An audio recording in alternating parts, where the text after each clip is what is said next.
Got some fan mail. Fragile. LCN. That's awesome. LCN Christmas ornament. No more fuzzy dice. Only LCN ornamentals. Over by there. Look at that beautiful blue sky.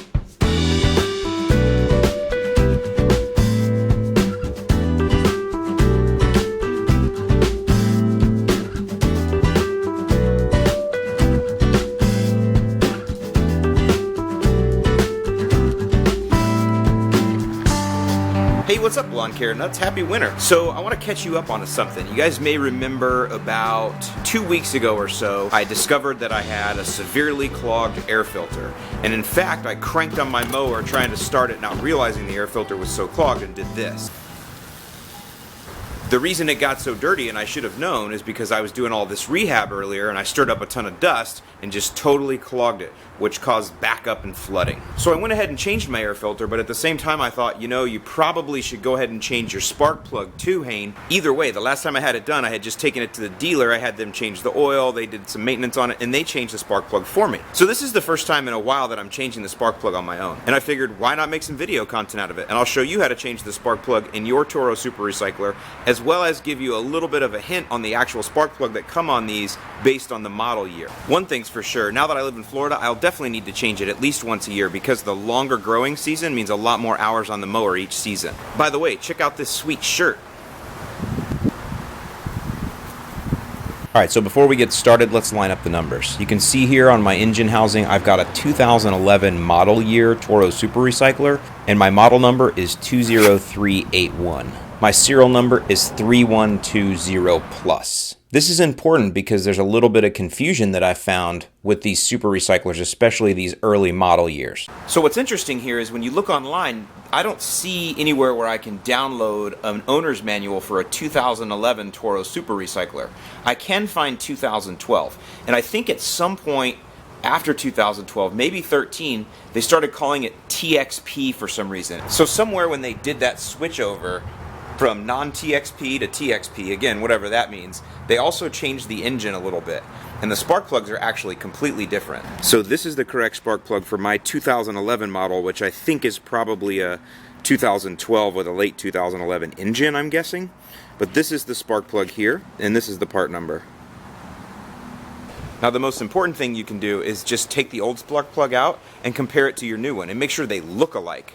That's not a foolproof way to do it, but it's certainly a starting point just to make sure that you do have the right spark plug. In case you're wondering what the later model years take, and I'm pretty sure it's going to be 2013 and on, this is a picture of the Champion part number that they take. And those two spark plugs are completely different. So it's best, again, to remove your spark plug first, take it to your dealer, show it to them, tell them your model number, and make sure they line it up. That way you're almost foolproof that you're going to have the right spark plug. Alright, so the first thing you're going to need is a 13/16 deep socket. This is the spark plug boot, and you've got to get this off first. And some of you that have never done this before, you may think it's rigid and it won't come off, but it will. You just have to work it a little bit.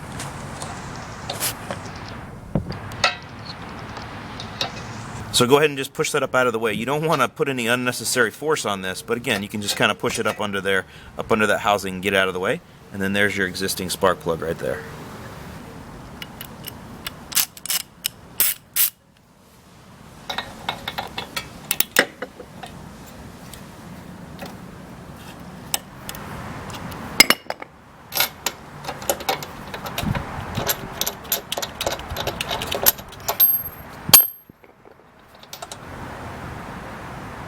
And so you can see when I bring this out here in the sun, it definitely needed to be changed.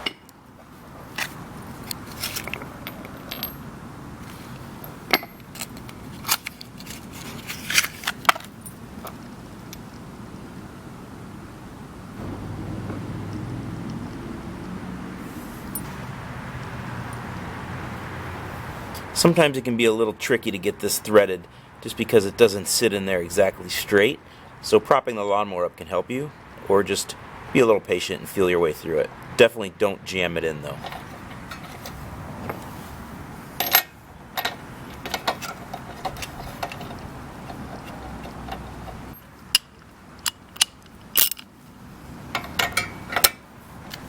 As far as how tight you want it, you get it snug and then one more pull. That's it.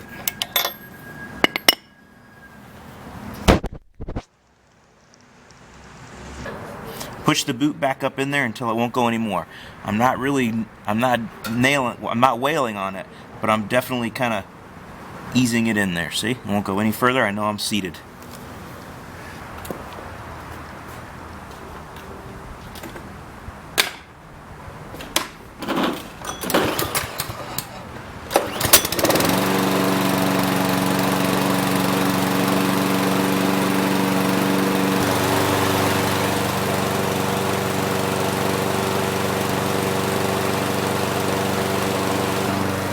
I'm gonna go ahead and run it for a couple minutes just to make sure everything sounds okay, but so far she's purring like a kitten. I think we got a successful install. I'm Alan Hay in the Lawn Care Nut. Thanks for watching, and I'll see you in the lawn.